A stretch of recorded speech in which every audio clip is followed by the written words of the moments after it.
क्या कोरोना फिर लौट रहा है? बढ़ते आंकड़ों को देखकर तो यही लग रहा है। दुनिया के कुछ हिस्सों से आ रही खबरें एक बार फिर चिंता बढ़ा रही हैं।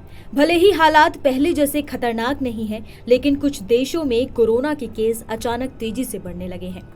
सबसे ज्यादा असर इस बार ब्रिटेन में देखने को मिल रहा है। वहां एक ही हफ्ते में कोरोना से होने वाली मौतों की संख्या लगभग दोगुनी हो गई है। हालांकि अभी घबराने की जरूरत नहीं है, लेकिन सतर्क रहना बेहद जरूरी है। साफ सफाई, मास्क और भीड़ से बचाव जैसी पुरानी आदतें फिर से अपनाने का वक्त आ गया है। कोरोना गया नहीं है, बस कुछ समय के लिए शांत था। अब जब वो फिर से सिर उठाने की कोशिश कर रहा है, तो हमें भी तैयार रहना होगा। ब्रिटेन से लेकर एशिया तक कई जगहों पर संक्रमण बढ़ रहा है और अब एक्सपर्ट्स भी अलर्ट मोड में हैं। ब्रिटेन में बीते हफ्ते कोविड से 101 लोगों की मौत दर्ज हुई है। यह आंकड़ा पिछले हफ्ते के मुकाबले 65% ज्यादा है। यानी मौतों में अचानक आई ये बढ़ोतरी अब चिंता की वजह बन रही है। हालांकि जनवरी और नवंबर के मुकाबले ये संख्या अब भी कम है, लेकिन ये बढ़ती रफ्तार किसी खतरे की तरफ इशारा जरूर कर रही है। हेल्थ एक्सपर्ट्स का मानना है कि इसके पीछे है ओमिक्रॉन का नया सब वेरिएंट यानी कि JN1। ये स्ट्रेन अब दुनिया भर में फैल रहा है और कई जगहों पर एक प्रमुख रूप बन चुका है।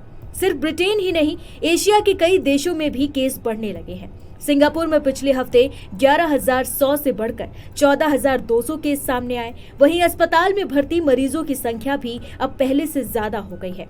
इस बार संक्रमण के लिए ओमिक्रॉन के नए वेरिएंट JN1 और उसके सब वेरिएंट्स LF7 और NB1.8 को जिम्मेदार माना जा रहा है।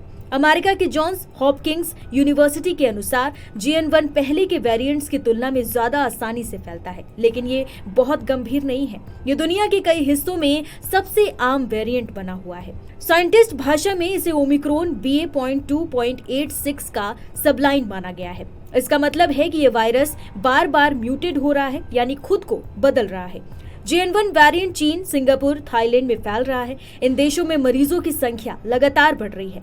JN1 के लक्षण पुरानी ओमिक्रॉन वेरिएंट्स जैसे ही हैं। इनमें गले में खराश, हल्का बुखार, सिर दर्द, नाक बहना, सूखी खांसी, थकावट और कुछ मामलों में स्वाद या गंध का चला जाना शामिल है।